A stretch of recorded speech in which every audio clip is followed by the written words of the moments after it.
Subscribe to our channel and hit the bell icon so that you know when live we go. Hello and welcome to Daily News Simplified.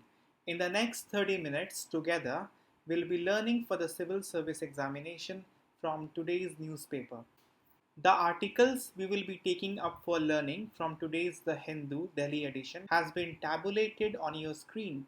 The time stamping for the same has been given in the description section. This news is from page number 8. The High Court of Andhra Pradesh has asked the government to reinstate Ramesh Kumar. Mr. Ramesh Kumar was the State Election Commissioner of the state of Andhra Pradesh. Last month, he was removed from his office on account of promulgation of an ordinance. The ordinance basically changed the tenure and eligibility criteria of State Election Commissioner. And because of that, Mr. Ramesh Kumar had to move out of his office.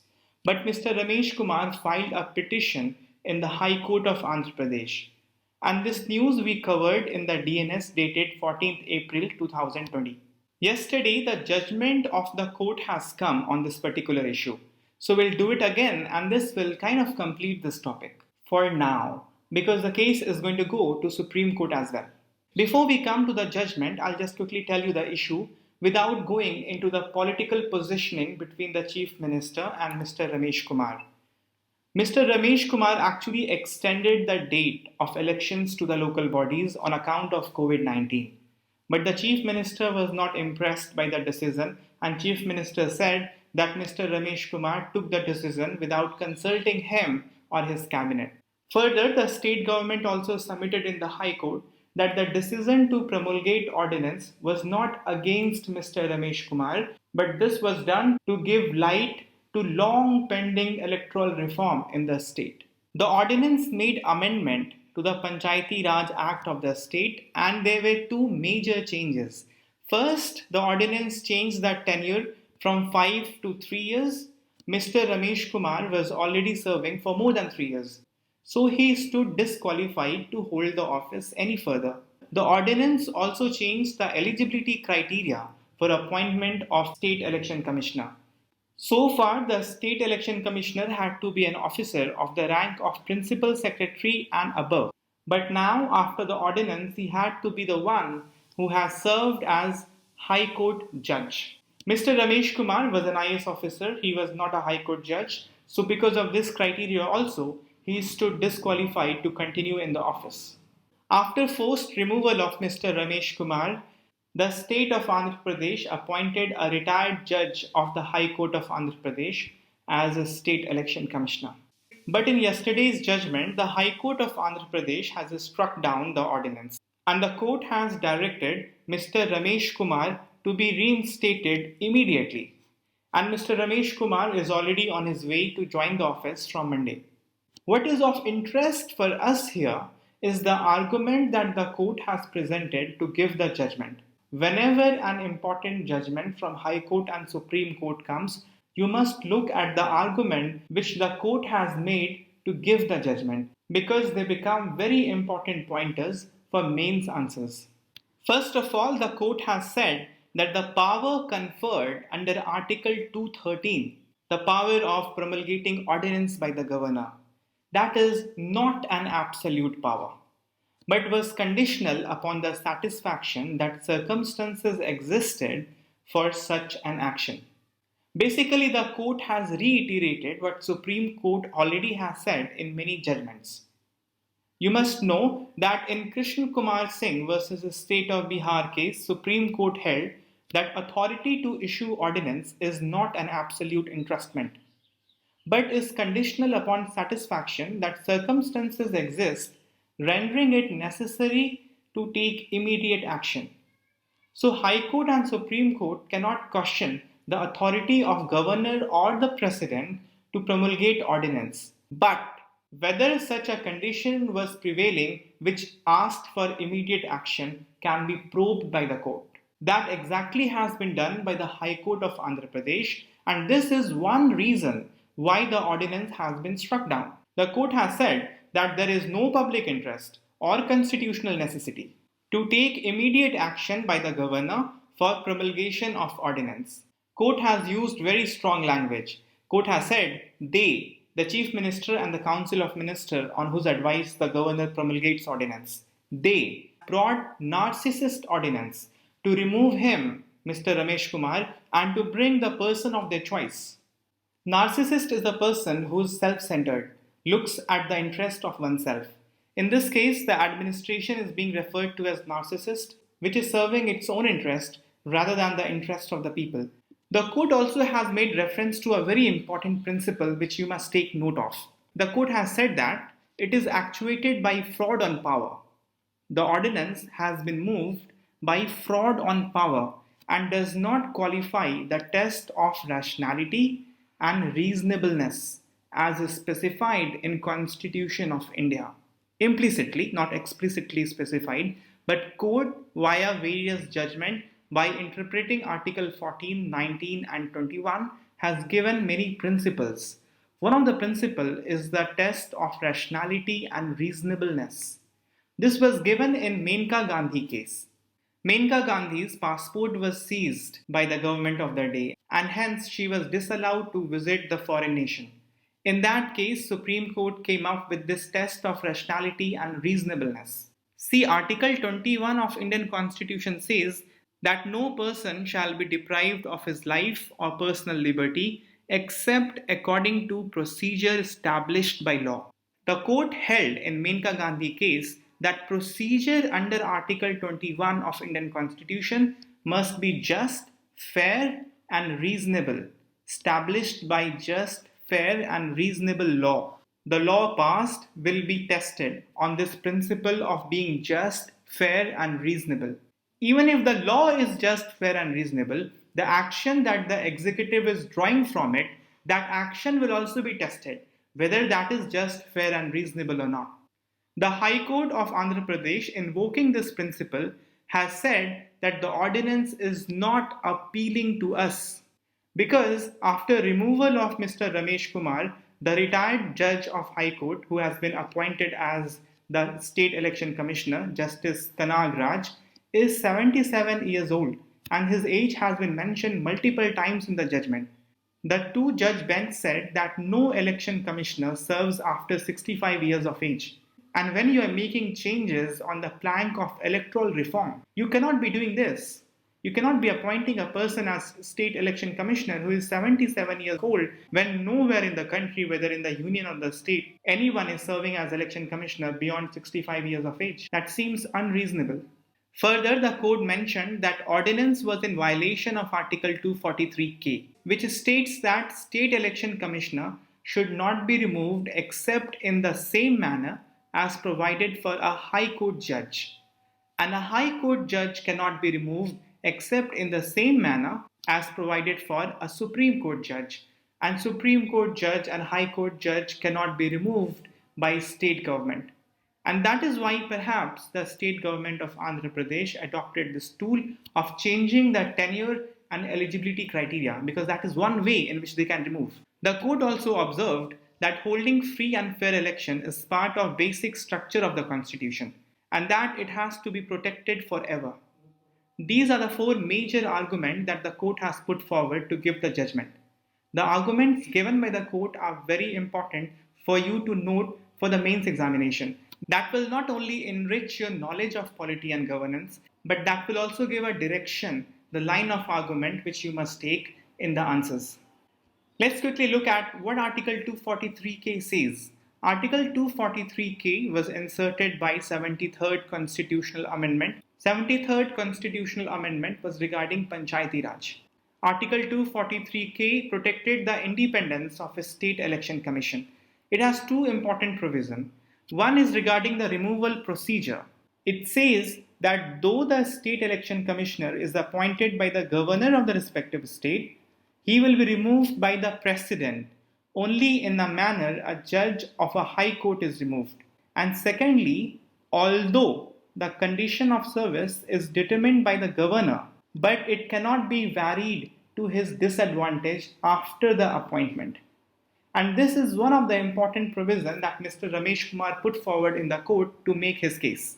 The changes in the tenure and eligibility criteria that has been made through the ordinance actually is putting Mr. Ramesh Kumar at disadvantage. But constitutionally, once an election commissioner is appointed, his service condition cannot be changed to his disadvantage, which the court has concurred and has given as one of the reasons for striking down the ordinance. But this can be seen either way. This can be seen as a systemic change that has been brought on the plank of electoral reform, because the condition will apply not only to the incumbent election commissioner but also to the one who will be appointed after him and to the one appointed after that. So this is not as such targeted against Mr. Ramesh Kumar. So it is a matter of interpretation. The court can look at it either way, and the final judgment has not come yet because the state government already has made mind to appeal the case to the Supreme Court. And what judgment will come from Supreme Court, that is something we have to wait and watch. You have to keep an open mind on the issue, but my hunch is, because the argument given by the state high court is very compelling, the Supreme Court must concur with it. But anyways, the case is still open until Supreme Court finally gives the verdict. Now I'll ask you a question. Tell me if the state election commissioner needs to consult the chief minister before announcing or changing the date for the local elections. There is an article on page number 14 regarding the current Hong Kong crisis. The US Secretary of State has been giving lots of statement on the Hong Kong issue, and it was expected that US is going to impose sanctions. This article is based on this speculation and is giving reaction from both the sides, US and China. But since the sanction was not announced by the time this article was printed, so the sanction has not been dealt in detail. But however, as I am recording this, Hong Kong special status has been revoked already by the US. So tomorrow's and day after tomorrow's newspaper will have analysis of the impact of this decision of US. The Hong Kong issue is very important under the International Relations section of GS Paper 2. Although UPSC generally asks questions on issues in which India is directly involved, the issue of Hong Kong as such not relate directly to India, but somehow in a roundabout manner UPSC can ask this issue in relation to China. Anyways, this is an important topic to understand. We have covered this issue in the DNS dated 23rd May 2020. In this DNS, I discussed the basic relation of Hong Kong with China and the historical aspect of it. I also discussed the structure of governance in Hong Kong and how come that is pro-China despite the fact that every election is swept away by pro-democracy, pro-Hong Kong parties. But China has continuously asserted its control over Hong Kong, and the present situation is precipitated by the contemplation of China of introducing a national security bill. And China has went ahead with that, and now retaliation is coming from United States. See, in the DNS dated 23rd May 2020, we saw that historically Hong Kong was with China. But during the wars of late 1800s, Hong Kong was given to United Kingdom by China after losing battle against Britain for 100 years. And that 100 years ended in 1997. In 1997, Hong Kong was given back to China, but with many conditions. There was a condition imposed of two system, one nation principle. And Hong Kong was governed by mini constitution called as basic laws. People had more rights, the governance system was more democratic, there was rule of law, independent judiciary, the economy was more open, and that's the reason why Hong Kong became financial hub. US had special relation with Hong Kong even when Hong Kong was with Britain before 1997. So US agreed to keep that special relation even after Britain will be handing over Hong Kong to China. But that was conditional on the promise of China to let the territory remain largely autonomous. But China has been impinging on the autonomy of Hong Kong time and again, and the recent situation has precipitated because of China's Ministry of Public Security saying that it will direct and support Hong Kong police to stop violence and restore order. But so far, the Hong Kong police has been independent of mainland Chinese government. Only matters like foreign affairs of Hong Kong comes under the suzerainty of China. But under the national security law that China has been contemplating, this provision will be added. So this is seen as the violation of the promise of China to keep Hong Kong as an autonomous unit. So since this promise seems to be going, so US will also break the part of its promise to give special financial status to Hong Kong. So far, US has recognized Hong Kong as a unique custom territory. So the trade with Hong Kong is seen differently from the trade with China. And that also has meant that Hong Kong has been spared the upheaval, the turmoil of US China trade war. Hong Kong is also one of the United States' biggest export market, and Hong Kong is also the trading unit with which US has largest trade surplus of $297 billion. There are around 1300 US firms based in the Hong Kong city. So although US has announced it already that the special financial status of Hong Kong has been revoked, but it remains to be seen as to how US will manage its own loss from its decision. Because Hong Kong is a financial hub in the region, the investment is not only there of US but also of Australia, Canada, UK, many other countries, and Hong Kong acts as a conduit for the investment in China and other nations in Asia. The detailed analysis of it, you'll get to read it in the newspaper of tomorrow and day after. But even now, you can think and tell what will be the impact of Hong Kong losing its global financial status on Asia in general and on China in particular. There is a lead article on page number 6 titled Anchoring Ties with Canberra the Virtual Way. There is a virtual India Australia summit next week, and the article is based on the opportunities that can be harnessed from the summit. We have dealt with India Australia relationship last month in the DNS dated 24th April 2020. This was an article written by Australian High Commissioner, and he was pitching in for a trilateral relationship among India, Indonesia and Australia. And in the discussion of this article, we discussed relationship of India and Indonesia and India and Australia. And then we saw the possibility of a trilateral relationship among these three countries. So we dealt the bilateral relationship of India and Australia in detail in this DNS. But in short, we'll do it again because this seems important. The summit is happening in the background of COVID 19, asserting China, the Hong Kong crisis. Australia has been very vocal against China in the ongoing Hong Kong crisis. There has also been intrusion at the border by Chinese army and lots of tension because of this between India and China. Also, the scaling up of border dispute with Nepal, allegedly fueled up by China.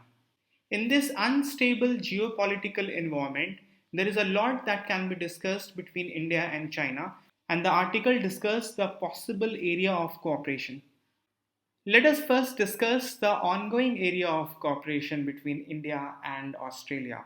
India and Australia has set up strategic research fund for $100 million long back. In 2014, India and Australia signed civil nuclear cooperation agreement, and this has ensured continuous supply of uranium, Australia being uranium rich country. India and Australia conducts joint naval exercise called as AU'S Index. Australia India exercise. Joint military exercise between India and Australia is called as Austra Hind. In the Indo-Pacific Vision document of Australia, India is given the front rank. India is given the same status of partnership as is given to US, Japan, Indonesia and China. India, along with Australia and US and Japan, are part of Quadrilateral Security Group, informally called as Quad. Both the countries also have common concern of China's assertion, and this is seen by Australia's critical remark against China's attempt to take away the autonomy of Hong Kong. Among many other countries, India and Australia are also cooperating in Indian Ocean Rim Association. Now let us see the possible area of cooperation, and some of these areas can fructify in the coming virtual summit next week. First of all, India and Australia can finalize mutual logistics support agreement. This will make the defense exercises between the two nations more easy. and will also elevate the bilateral relationship. Australia's permanent inclusion into Malabar exercise can also be discussed. Malabar is a trilateral exercise among India, US, and Japan. Australia, although has participated before, but Australia is not a permanent participant. Due to opposition from China, as China was viewing this military exercise as threat to China, China opposed this military exercise. China was seeing this military exercise where India, US, Japan and Australia all were involved as threat to itself. So China started opposing the participation of Australia. India, being pragmatic at that point of time, did not insist on participation of Australia, but this now can be taken up. India and Australia can also elevate the engagement to the level of 2 plus 2 format. In 2 plus 2 format, Foreign Minister and Defense Minister of both the countries meet. Since these two ministries are most important in bilateral ties, so it's better that both the ministers from both the countries sit together and plan out the cooperation and engagements. Presently, India has 2 plus 2 format of dialogue with Japan and United States. With Australia, India has this 2 plus 2 kind of format, but that is with Foreign Secretary and Defense Secretary, not the ministers. So that is not actually called as 2 plus 2 format. India and Australia also started negotiation way back in 2011 regarding Comprehensive Economic Cooperation Agreement. This is a kind of free trade agreement, and this agreement has not seen the light of the day because of concern on both the sides. India has been concerned regarding the businesses in agricultural and dairy sector having free access to Indian market. The agricultural and dairy sector in Australia is highly mechanized, and the small and marginal farmers stand no chance to compete with them. And India's concern also has been regarding Australia's reservation in giving easy visa access and free labor movement of India's IT professional. India also is concerned with the free access of legal services of Australia in India. Rather, these concerns were also one of the major factors India did not join RCEP.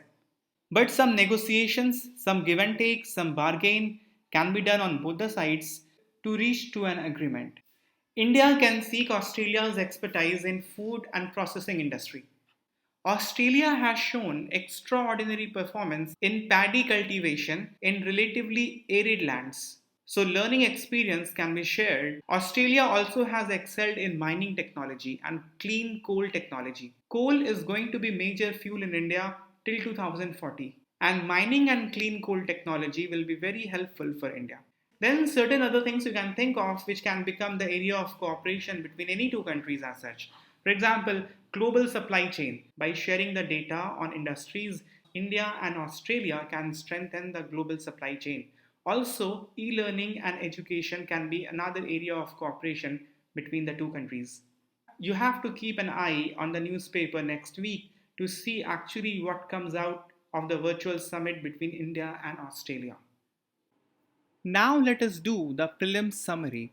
Hand in hand, we will also do two small news which are important for the prelims exam. One is related to core sector industries.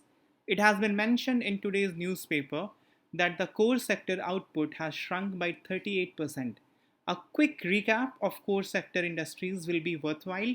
Core sector industries comprise around 40% of the weightage of items included in Index of Industrial Production. Index of Industrial Production is given every month by CSO, and this index is representative of economic activity in our country. Altogether, there are 8 core industries. You have to remember that weightage of petroleum and refinery is highest. Previously, it was electricity, but that is changed now, and electricity is at number 2. There are 8 altogether: steel production, coal production, crude oil production, natural gas production, cement production, and fertilizer production. Remember the first two and the last at least. News on locust is appearing in newspaper every day. Locusts are basically large kind of tropical grasshopper. They are not exactly grasshopper because grasshoppers ordinarily do not have power of flight. but locusts have strong power of flight. It has been suggested by some scientific community that under dry and stressful conditions, grasshoppers are getting transformed into locusts. And these locusts have very strong power of flight. They are flying around 150 km every day. And they are eating too much. They are eating their own weight every day. And there is a threat to vegetation and food security because of that. There have been so far 10 identified kind of locusts worldwide. But in India, we have only 4 kind of locust observed so far. They are desert locust, migratory locust, Bombay locust, and tree locust.